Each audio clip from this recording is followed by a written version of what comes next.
Hey there, Jeff. Mic check. 1, 2, 3, 4, 5, 6, 7, 8. It's your girl, Tracy, giving you a mic check.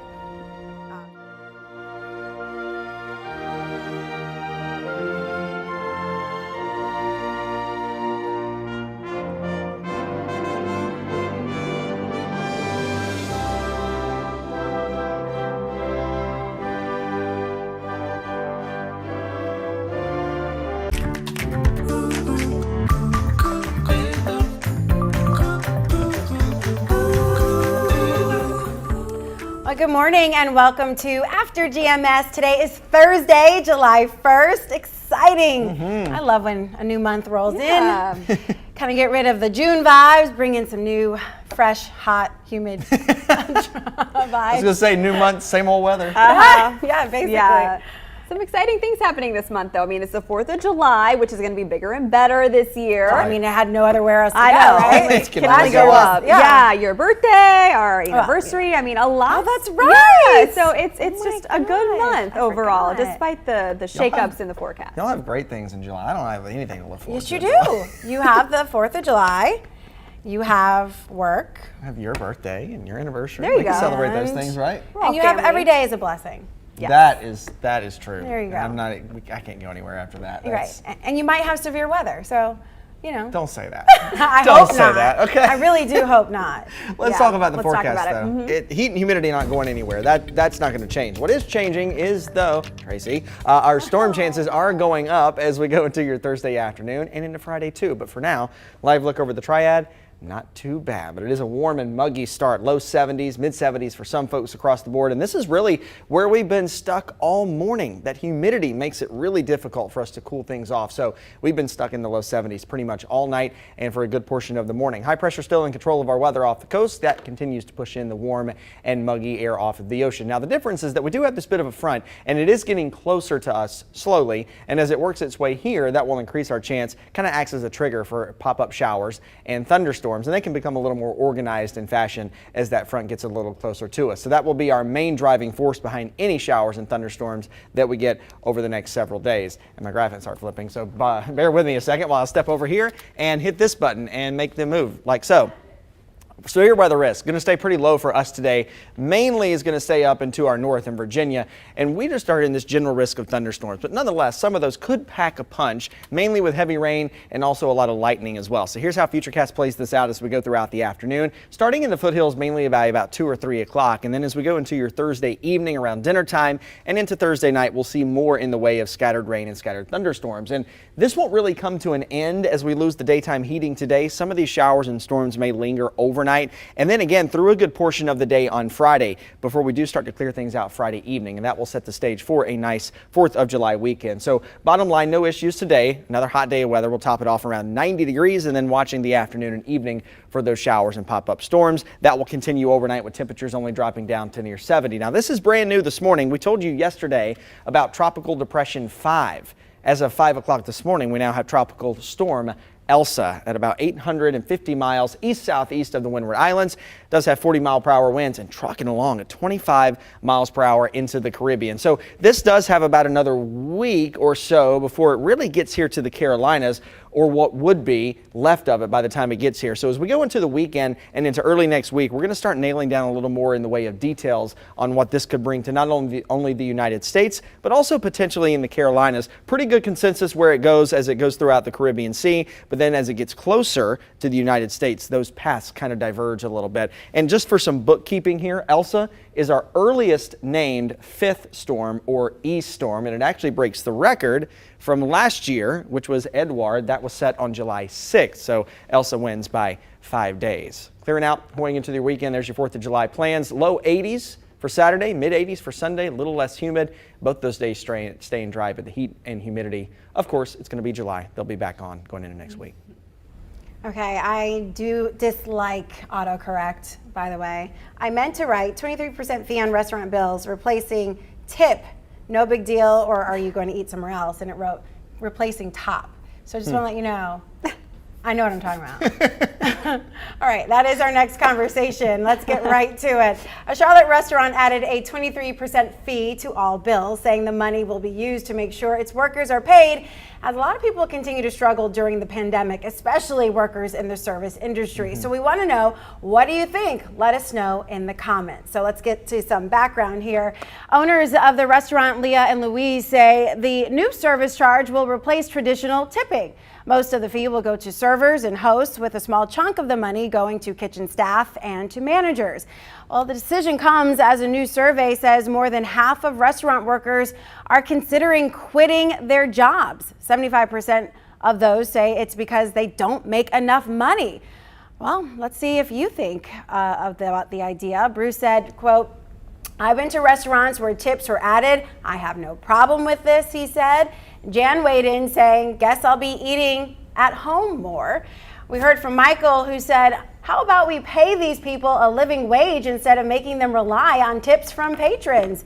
Daniel added, "Typically give more than that anyway as a tip, so that's fine with me." And one more here from Mark, who said, "I wouldn't be upset. I also wouldn't go back." So lots of opinion out there on the WFMY News 2 Facebook page. We'll bring it back to the table here, and we'll start with you, Christian. You know, are you a great tipper? Is 23% too much, or, you know, just fine? My grandpa always taught me to tip well. Yes. And even my barber, I tip my barber now, and he always said, you know, when you go get your haircut, tip your barber. Yes. And so that's something that I learned from my grandpa, and I've always just been taught and been raised to tip well. And especially, you know, if you go someplace where the service is great and they've done a great job, obviously tip them, you know, more than whatever would be the standard 15 or 20%. Right. And especially now, you know, with the restaurants opening back up and people going out again, I mean, I think it's just kind of like ingrained in me, like, oh my gosh, you know, one, I'm finally able to go out, we're finally able to go to restaurants again, but two, these people are finally being able to work again and actually make, you know,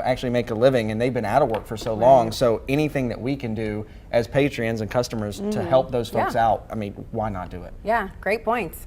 Yeah, I second that. I'm okay with restaurants doing this as long as they're transparent about it, as long as they're clear with customers.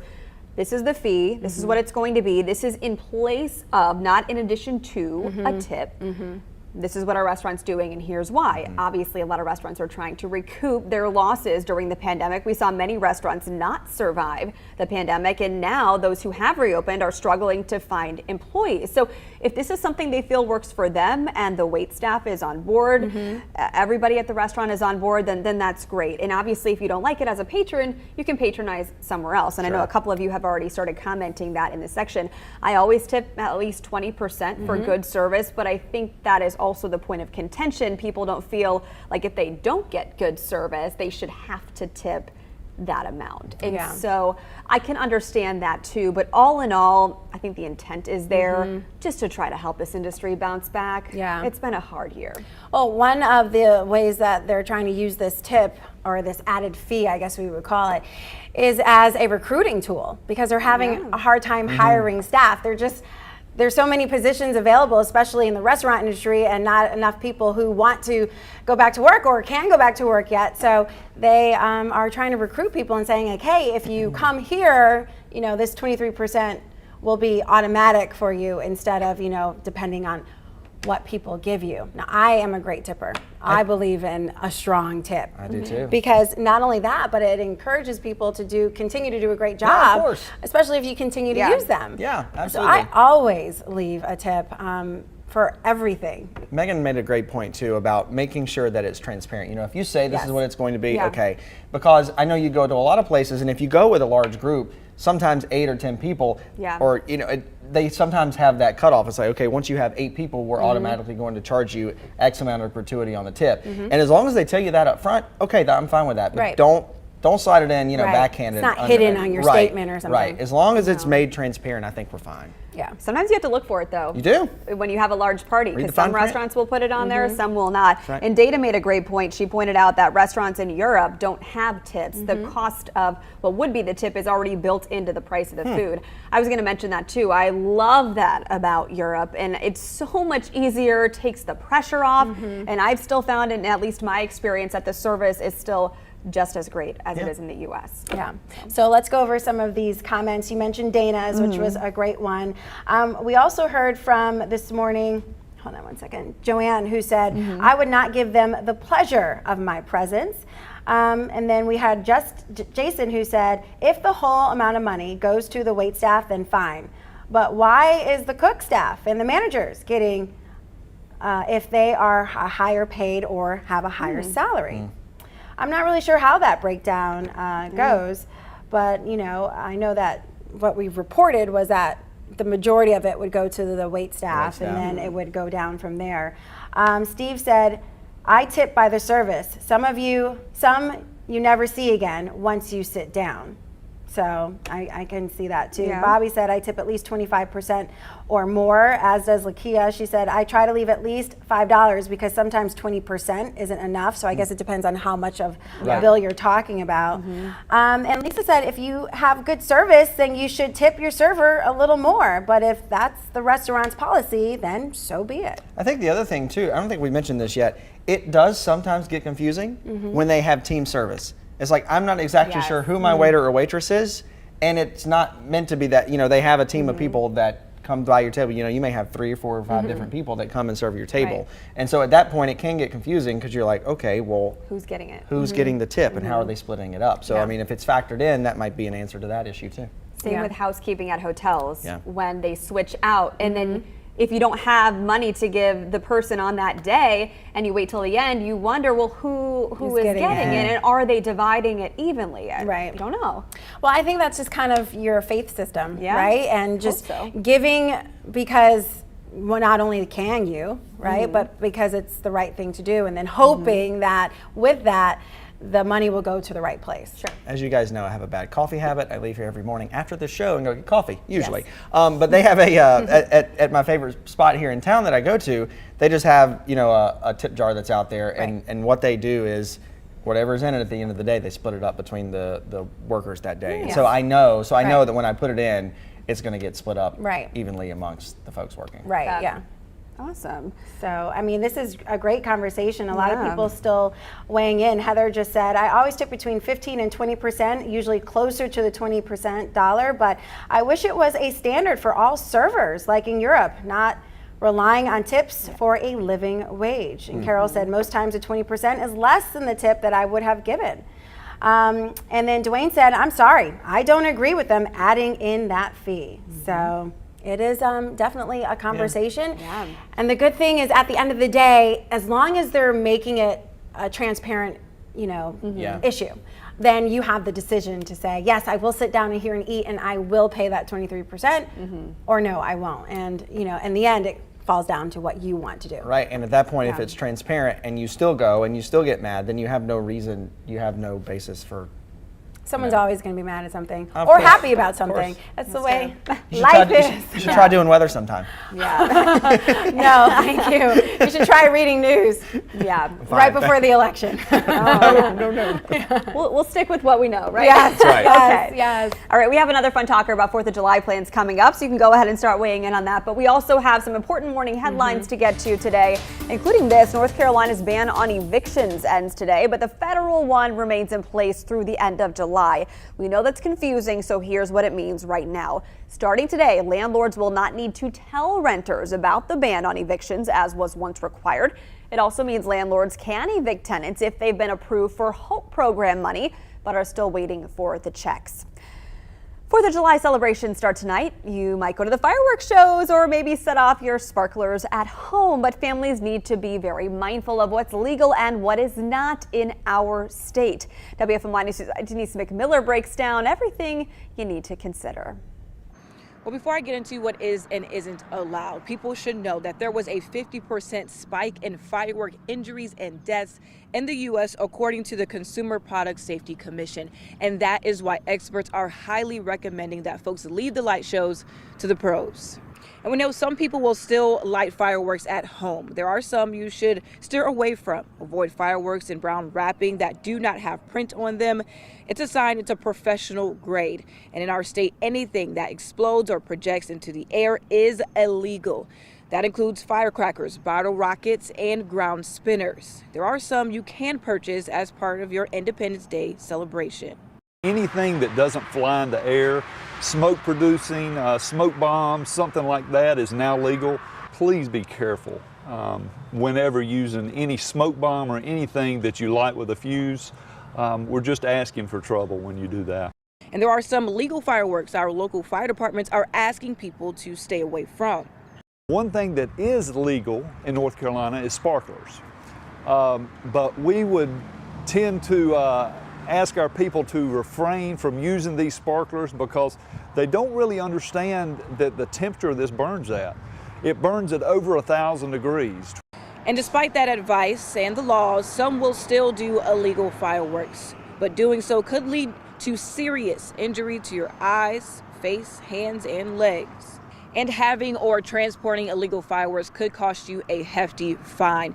It's best to just go ahead and take the family out to one of the many firework displays that we have here this year across the Triad.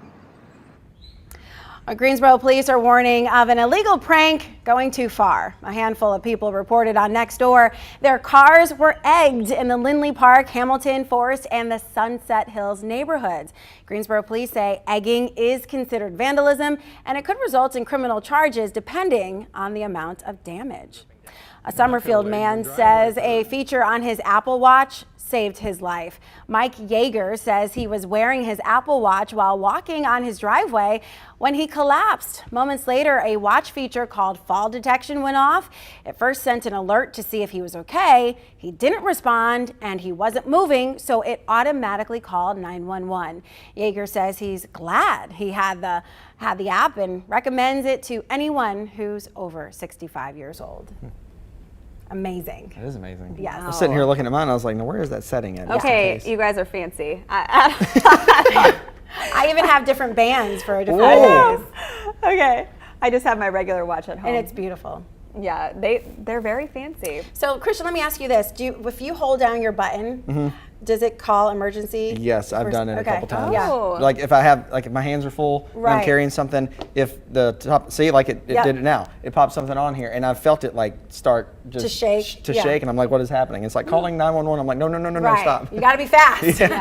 But I think that's a great feature. Yeah, absolutely. You know, in case you're in an emergency, whether it is a medical emergency or if it is something, you know, that you're wary of because you're alone or something, a crime is happening around you or to you. It's just a fast way to get help. I think even, so I've never actually used it to really track workouts or anything. Yeah. But I think it has maybe a kind of a learned technology that says, okay, when you're doing this kind of activity, normally your heart rate's between this and that. But for a while, once I first got it and I was working out or going for a run, it would alert me and said, you know, your heart rate's too high, like it's, you know, but now I think it's gotten used to what I normally do when I work out and run. So it's cool that it keeps track of that. I've turned off all the notifications that say you're not moving yet. Or like, Stand you up need and to breathe. stand up. You need to breathe. Take a minute Have you and had breathe. water? I'm like, turn it off, turn it off, turn it off. Thanks, Mom. Okay, maybe I don't want one of those. No, I mean, you can customize it to your desires, but I love mine. That's great. I love that story. Wow. Yeah.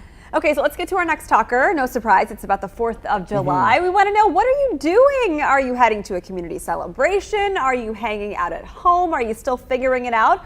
Well, if you need some ideas, we do have a full list of events posted on our website, WFMYnews2.com. Here is a look at just a few. Fun 4th Festival is back in downtown Greensboro. There will not be a fireworks show with that this year, but still plenty of celebrations. The Freedom Fest Run, live entertainment, and a laser show will all take place. Fun 4th gets underway in downtown Greensboro Saturday at 7:30 for the races. Freedom Fest then gets underway from 3 to 9. And then in Kernersville, get ready for a free concert and big fireworks show. The Legacy Motown Review will have you moving and grooving, and this year's fireworks show, we're told, is going to be the best yet. Kernersville's 4th of July celebration is Sunday starting at 6 p.m. at the Kernersville Elementary School. Let's see what you'll be up to this weekend. So far, we've heard from Lisa, looking forward to celebrating her birthday on Sunday. Happy birthday!